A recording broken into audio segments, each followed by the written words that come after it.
All right, how well do you remember, this would have been 2016.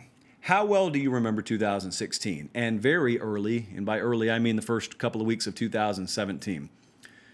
Before I tell you this story, let me tell you and briefly rehash, because we did this on the Late Kick Extra podcast. Someone asked me about a trip I took, and I ended up telling the story about the Alabama-Clemson game from the 2015 season, which was the first time that these teams met, and that was out in Glendale, Arizona, and I told you where I was at the time. Don't need to mention call letters, but where I was at the time, the sales department didn't manage to get coverage of a college football national championship game in the Deep South covered. Whatever, not my job. As a result, I had credentials to the game, but we weren't being paid to go out there. I went out there anyway. I'm not going to miss that. I paid my own way, but I didn't fly into Phoenix because it cost an arm and a leg, probably a couple of arms, and a couple of legs, actually. So I flew into San Diego, rented a car, drove across the desert. Some of the most fun I've ever had. Anyway, the following year, same two teams again. So let me set the stage for you. The place that I worked, at the time I was down in Georgia, the station that I worked at, we were a little bit different. At the time, we were not a station that had two live newscasts. We had a 6 p.m. live newscast, and then we would have our 11 o'clock newscast pre-recorded. Since then, they've changed that. But at the time, that's the way it was. And after that 6 p.m. newscast, a lot of cases, it was like a frat house there. And my responsibilities as the sports anchor there were not typical sports anchor responsibilities, because I also hosted a college football show. So I was just the face on air of the sports, and then I did my college football show, which meant I had a lot of downtime at the station. The chief meteorologist there at the time, who is now working in Cleveland, Matt Wentz, up there, you guys in Ohio probably know of him, we turned the studio into a frat house regularly. We would have ping pong tournaments in there. We would have folks from around the neighborhood just come into the news studio, all kinds of violations, but statute of limitations probably passed on that now. And so here comes Alabama Clemson Part 2 in Tampa. And once again, we don't have the coverage sold. And so once again, we're credentialed. What are we to do? Well, we're sitting in the studio one night eating pizza, watching Netflix on the weather monitor, which is kind of like these behind me right now. And we said, why don't we just go? He's never covered a game in his life. Why don't we just go? So we went. We got credentialed, and we went. We already had the credentials, so we just decided to go. And our news director, to his credit, tried to get us some funding to go down there. I think he paid for our gas and got us a hotel room, and that was out of some emergency fund that I didn't even know existed. So we go down there, and I want to tell you about this game. So this was the one in Tampa. This was Alabama-Clemson Part 2. Think about this. I did some research just to make sure I was right. This Alabama team was so loaded. This Alabama team was insane. It's probably one of the best teams you'll ever see to not win a national championship. Their coaching staff, this is not that long ago, guys. Nick Saban's obviously the head coach. Lane Kiffin is your offensive coordinator who gets fired the week of the game. This is not A Day. It's not the spring game. It's a national championship game. Lane Kiffin was fired. Jeremy Pruitt, current head coach at Tennessee, is the defensive coordinator on this team. Mario Cristobal, current head coach at Oregon, is the offensive line coach on this team. Billy Napier, current head coach at Louisiana, UL Lafayette, is the wide receivers coach. Mike Locksley is not even on the field. Mike Locksley is the head coach at Maryland right now. He was just an analyst. Steve Sarkisian, who is their offensive coordinator now, former head coach, he was just an analyst who didn't know it, but he was about to be thrust into the offensive coordinator chair because Kiffin got fired. So you have all that Kiffin drama. That's like the week leading up to the game. And meanwhile, there's Clemson. Clemson was not this unstoppable rebel force in that season that we have come to know them as. Now, they paint the walls with everyone's blood in the regular season. Maybe one close call against NC State. But remember this year for Clemson, they faced Auburn at home, and they won 19-13. They sacked Jarrett Stidham 11 times that game. They faced Troy. They won 30-24. Troy almost upset them in Clemson. NC State took them to overtime. They beat NC State.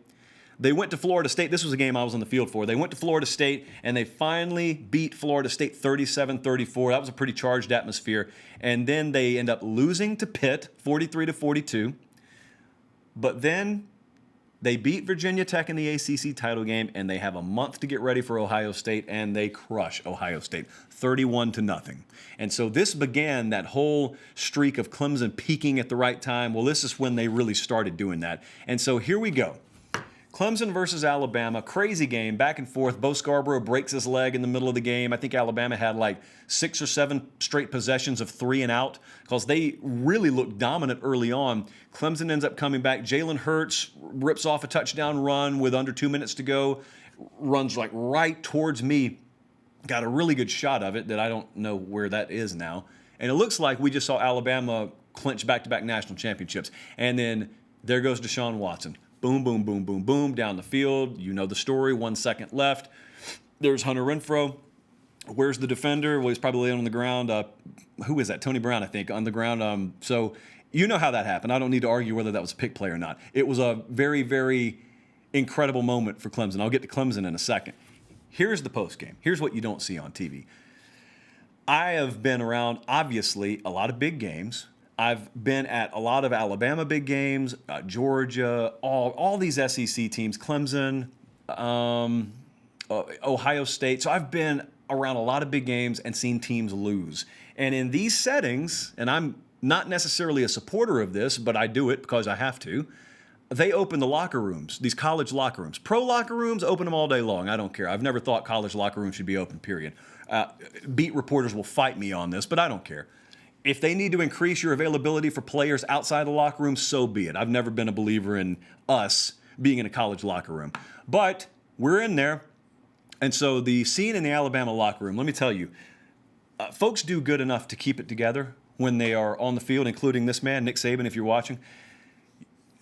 That team, those 2 teams, the 15 and 16 teams, Saban loved them. He had more drama on his coaching staff than he did with his team. Loved those teams because they policed themselves. These were those teams with, like, the year before, Ashawn Robinson and Jaron Reed. And this team, this was the one Jonathan Allen came back on. You had Minka Fitzpatrick on that team, Ronnie Harrison, just a loaded team that Clemson found a way to win against. And all those guys in that locker room, tears all over the place. Coaching staff, same way. I don't think I've ever seen, I've been in locker rooms after national championships. Never in my life have I seen a group as collectively distraught as Alabama was. Just some guys who you would never see in a million years like that in public. This is one of the reasons why I'm a believer media has no place in a locker room after a game. But we were in there. I didn't shoot it. I don't name names. I don't do all that. But I'm just telling you, it was a surreal scene. So then I jet it down the tunnel and I go over to Clemson. And because the losers go do their press availability first. The team that loses does their press avails while the winning team's out on the field and confetti's raining down on them. So obviously they're way behind. So I go down there as Dabo and the players are slowly coming off the field. Here's what struck me the most about Clemson. So the Tigers are coming off the field bit by bit. It was so easy to tell who had been with that organization for 10 years plus and who had just been hired in the last few years maybe. The folks who had been hired recently, the folks who were recent arrivals there, they were jubilant, man. They were jumping up and down. The folks who had paid their dues and been there a long time, they had been there when, they were getting smoked 70-31 or whatever it was in the Orange Bowl, when they couldn't catch a break and beat Florida State to save their lives, when people questioned who Dabo Swinney is, much less can he get the job done. Those folks were in tears and just kind of hugging each other and sobbing amongst themselves, tears of joy, obviously. But those folks, it meant something totally different to them than it did the folks, including the players in some cases. A lot of those players had not been around for that. But those staffers, that's what stands out to me the most. Those Clemson staffers, administrative types, SID and departments and stuff like that, those folks, man, it meant the world to them. But it wasn't until that moment that they finally shook that whole Clemsoning tag. Because they lost to Bama the year before. They lost to Pitt in this year and looked for all the world like they were going to get close, but not get it done again. And then Dabo Swinney got it done. And now they changed the entire game. And now there it is. Lo and behold, instead of talking about how that team will ever get over the hump, now all of a sudden they're the standard bearer, or at the very least a 1A, 1B, whatever you want to call them in the sport. And now it's gone from, will they ever get over the hump, to, will anyone ever catch them in the ACC? We were just talking about Ohio State earlier. Sport's not going to sit still forever for Clemson. The ACC is not going to sit still forever for Clemson. However, it's going to take a monumental task for anybody to mount a challenge over there. And who is it? you always think, well, it's got to be Miami. If it's not going to be Miami, it's got to be Florida State. Well, for my money, North Carolina looks like they're doing the best job of closing the gap right now. And by gap, I mean Grand Canyon, but you understand what I'm saying. Maybe Mike Norvell is that guy. Maybe Manny Diaz is that guy. Maybe Fuente is that guy. Maybe Mac Brown is that guy.